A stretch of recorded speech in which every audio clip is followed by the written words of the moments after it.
আজকের তরুণরাই আগামীর ভবিষ্যৎ। তরুণদের ভবিষ্যৎ চিন্তা ভাবনা নিয়ে আমাদের আয়োজন তারুণ্যের চোখে বাংলাদেশ। আজকের অনুষ্ঠানের অতিথি মেজবাউদ্দিনকে তারুণ্যের ভাবনা নিয়ে বক্তব্য রাখার জন্য আহ্বান জানাচ্ছি। আপনার সময় 6 মিনিট। পরিচয় লুকিয়ে রাখার বেদনা সেজন বোঝে, যেজন পরিচয় লুকিয়ে চোরের মতো বেঁচে থাকে। মাননীয় উপস্থাপক, তারা আমাদের হাতে আইফোন দেখে ভেবে নেয় আমরা মাদক খায়ের বাড়ি। তারা যদি জেনে যায় আমরা ব্যবসায়ী, তারা ভেবে নেয় আমরা মাদক ব্যবসায়ী। মাননীয় উপস্থাপক, একটি স্বাধীন সভ্য দেশে এভাবে চোরের মতো আর কতদিন বেঁচে থাকবো? এভাবে চোরের মতো আর কতদিন পরিচয় লুকিয়ে বেড়াবো? এভাবে চোরের মতো বেঁচে থাকার আর্তনাদ জানে আমার উকিয়ে টেকনাফবাসী, জানে আমার দক্ষিণ কক্সবাজারবাসী। মাননীয় উপস্থাপক, প্রাচীনকাল থেকে মন্ডু এবং বাংলাদেশের সাথে ব্যবসার সংযুক্ত রয়েছে। ৮০-এর দশকে বাংলাদেশ এবং মায়ানমারের ব্যবসার আভিজাত্যের বিকাশ ঘটে। তৎকালীন সময়ে আমদানি রপ্তানি ব্যবসার যাত্রা শুরু করে নিজেকে সুনামধন্য ব্যবসা হিসেবে প্রতিষ্ঠিত করেন আমার নানা ভাই মরহুম আমির হোসেন মেম্বার।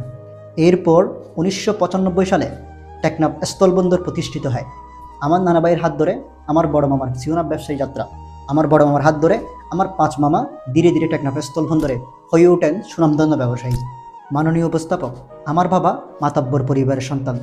আমার বাবার মাতব্বর পরিবারের জমিদারের ঐতিহ্য ছিল, কিন্তু ব্যবসা ছিল না। তাই আমার বাবা ২০০৬ সালে ডিআরআর কোতিয়ানের ৬৩০ দাগের ৫০ শতক জমি বিক্রি করে আমার বড় ভাইয়াকে মূলধন হিসাবে ১০,৫০,০০০ টাকা দেন।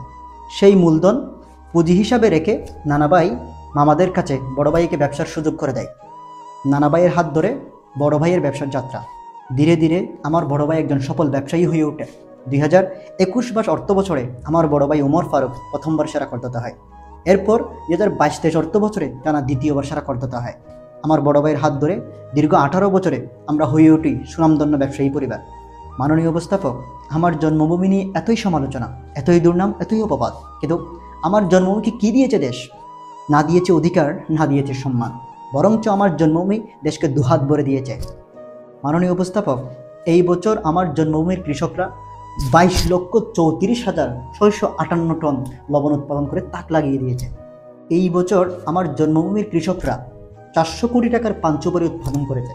আমার জন্মভূমির কৃষকরা প্রতি বছর ২,৪৯,০০০ মেট্রিক টন মৎস্যচাষ ও চিংড়ি আহরণ করে দেশের খাদ্য যোগান দেয়। প্রতি বছর আমার টেকনাফ স্থলবন্দর থেকে ব্যবসায়ীরা হাজার হাজার কোটি টাকার কর প্রদান করে দেশের অর্থনীতিতে অনেক বড় ভূমিকা রাখে। আমার জন্মভূমির প্রবাসী যোদ্ধারা ২০২৩-২৪ অর্থ বছরে ১৬৮.৭ বিলিয়ন রেমিটেন্স পাঠিয়েছে। আগামীর পর্যটন সম্ভাবনায় আমার সোনার বাংলাদেশ, সেই পর্যটন খাত আমার জন্মভূমির দিকে তাকিয়ে। আমার জন্মভূমি দেশকে রাজস্ব দিবে, রেমিটেন্স দিবে, ট্যাক্স উন্নয়ন করবে, বিশ্বের মানচিত্রে নতুনভাবে জানান দিবে। আমার জন্মভূমির পাশাপাশি আমার পরিবারও প্রতি বছর শত শত কোটি টাকা কর প্রদান করে দেশের উন্নয়নের ভূমিকা রাখছে। তারপরও কেন এত সমালোচনা, এত অপমান, এত দুর্নাম? মাননীয় উপস্থাপক, যদি বেঁচে থাকি এই কলঙ্কের ধাক মুছে একটি সভ্যতার সমাজ বিনির্মাণ করবো ইনশাআল্লাহ। আপনার বক্তব্য সংক্ষিপ্ত করুন। মাননীয় উপস্থাপক, আমার পূর্বপুরুষের ১৫০ বছরের ঐতিহ্য রয়েছে। আমার দাদাভাই আব্দুল হাকিম মাতাব্বর ব্রিটিশ পিরিয়ড থেকে শুরু করে আমৃত্যু একজন শাসক, সর্দার এবং মাতবর ছিলেন। তিনি পাকিস্তান আমলে একজন প্রভাবশালী মেম্বার ছিলেন।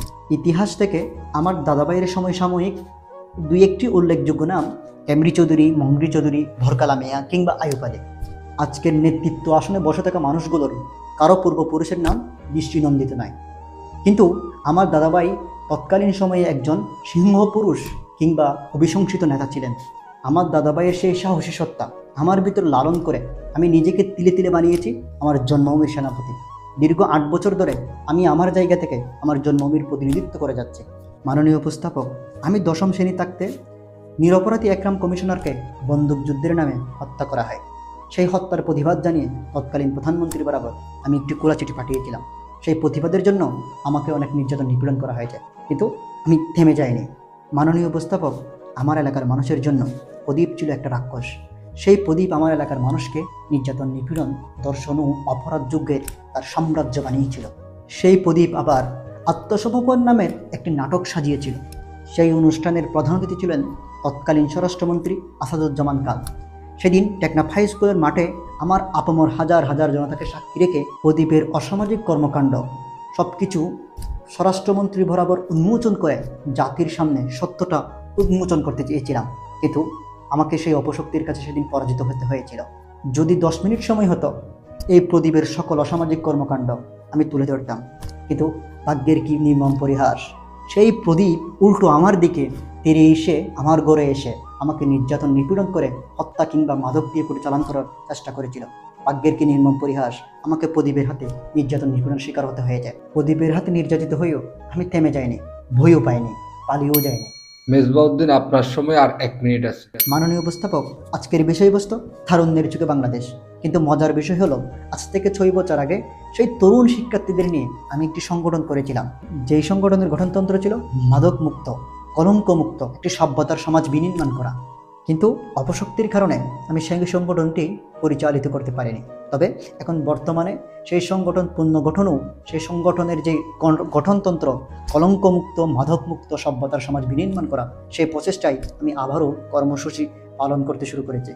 মাননীয় উপস্থাপক, আমি কখনোই থেমে যাইনি। আমার জন্মভূমিতে যখনই অন্যায় অবিচার হয়েছে আমি সাথে সাথে প্রতিবাদ করেছি। যখন রোহিঙ্গারা স্থানীয়দের উপর তাসের রাজত্ব শুরু করেছিল, গুম কুম হত্যা করে স্থানীয়দের উপর একটি নিপীড়ন শুরু করেছিল, তখন আমি বারবার তৎকালীন প্রধানমন্ত্রী বরাবর বার্তা পাঠিয়েছিলাম, প্রতিবাদ করেছিলাম। মাননীয় উপস্থাপক, এখন সেন্ট মার্টিন নিয়ে একটি ষড়যন্ত্রের গন্ধ পাচ্ছে, তবে আমি থেমে নেই, আমি এখনও সোচ্চার রয়েছি। আমার সেন্ট মার্টিন বাঁচাতে, সেন্ট মার্টিন নিয়ে প্রতিবাদ করতে গিয়ে আমাকে হুঁশিয়ারি বার্তা প্রেরণ করতে হয়, আমাকে বর্তমান সরকারের উপদেষ্টাদের সমালোচনা করতে হয়, তাদের হুঁশিয়ার করতে হয়। কে জানে এই প্রতিবাদ করতে গিয়ে কোন দিন আমি হারিয়ে যাই। কিন্তু আমি থেমে যাব না, হারিয়ে যেতে পারি, পালিয়ে যাব না। মাননীয় উপস্থাপক, আমি আমার জন্মভূমির মুক্তি, স্বাধীনতা ও পরিবর্তনের জন্য এসেছি। আমার জীবন চলে যাবে, কিন্তু আমার জন্মভূমির জন্য এক মুঠো আপোস করব না।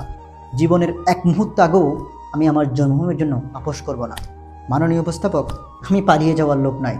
জীবন দিব, রক্ত দিব, শহীদ হব, কিন্তু আমার জন্মভূমির জন্য আমি কখনো পালিয়ে যাব না। ধন্যবাদ মাননীয় উপস্থাপক, আমাকে এত সুন্দর সুযোগ দেওয়ার জন্য। ধন্যবাদ। খুব সুন্দর বক্তব্য দিয়েছেন মেজবাউদ্দিন, ধন্যবাদ। আপনার জন্য শুভকামনা।